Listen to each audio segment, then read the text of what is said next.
জীবনের প্রথমবার একটা জিনিস চুরি করতে গিয়ে কি ঘটলো আমার জীবনে সেটাই আমি আপনাদেরকে দেখাবো এবং বলবো। তবে বলে নিচ্ছি, আজকে কিন্তু তৈরি হবে কাঁচা আলুর দোসা। এই দোসাটা কাঁচা আলু দিয়ে তৈরি হবে। ইন্ডিয়ান একটা দিদি এই রেসিপিটা তৈরি করেছিল। যখন উনি তৈরি করেছিল তখন কিন্তু খুবই মুচমুচে দেখাচ্ছিল এই দোসাটা। আমি যখন তৈরি করলাম কি হলো সেটা আমি দেখাচ্ছি।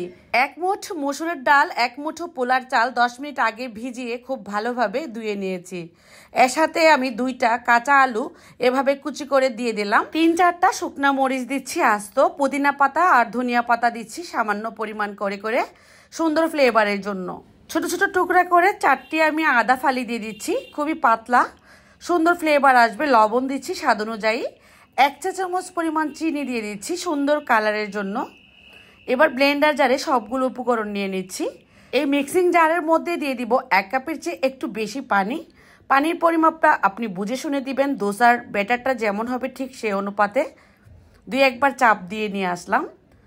চাইলে কিন্তু আপনি পরবর্তীতেও পানি অ্যাড করে নিতে পারবেন, যেমনটা ব্যাটার আপনি চাচ্ছেন।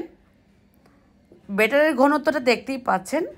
আলু, চাল আর ডাল যখন একসাথে মিক্স করা হলো তখন কিন্তু খুব সুন্দরভাবে মসৃণভাবে এটা মিক্সিং হয়ে গেল। এখন এই ব্যাটারের মধ্যে আমি 1/2 কাপ পরিমাণ টক দই দিয়ে দিলাম ইনস্ট্যান্ট দোসা তৈরি করার জন্য। ঠিক এমনটাই বলছিল সেই দিদিটা, টক দই দিলে নাকি খুব সুন্দর হবে, এই দোসাটা মুচমুচে হবে। যে প্যানের মধ্যে দোসাটা আমি ছেঁকে নিব সেখানে আমি সামান্য তেল মুছে তারপর এর মধ্যে সামান্য পানি ছিটকে দিয়ে দিলাম। একটা সুতি কাপড়ের সাহায্যে পানিটাকেও মুছে নিচ্ছি। এখন কিন্তু দোসা বানানোর জন্য রেডি আমার এই প্যানটা। একটা গোল চামচ দিয়ে আপনি পরিমাণ মতো দিবেন, যেমনটা সাইজ রাখতে চান, বড় ছোট। তারপর এভাবে করে ঘোরাতে হবে। একটানা ঘোরাতে থাকলে দেখবেন যে এটা অনেক বড় সড়ো হয়ে গেল। 2-3 মিনিটের মধ্যে কিন্তু দোসাটা তৈরি হয়ে যাবে। উপর থেকে তেল ব্রাশ করে দিচ্ছি সামান্য। এখন আমি এটাকে উল্টিয়ে দিব। নিচের কালারটা কিন্তু খুব সুন্দর আসছে। তো আমি যেটা আপনাদেরকে বলবো, আমি এই দোসাটা তৈরি করেছি, কোনোভাবেই ক্রিস্পি হয় নাই, মানে মুচমুচে হয় নাই। তো কারোর রেসিপি দেখে মানে অনুসরণ করে একেবারে অবিকুল চুরি করে করতে গেলে কিন্তু পারফেক্ট হয় না। আমি ভাবছিলাম কাঁচা আলু দেওয়ার কারণে এটা মুচমুচে হবে, সেই ধারণা থেকে আমি তৈরি করেছি সেই দিদির রেসিপিটা দেখে দেখে।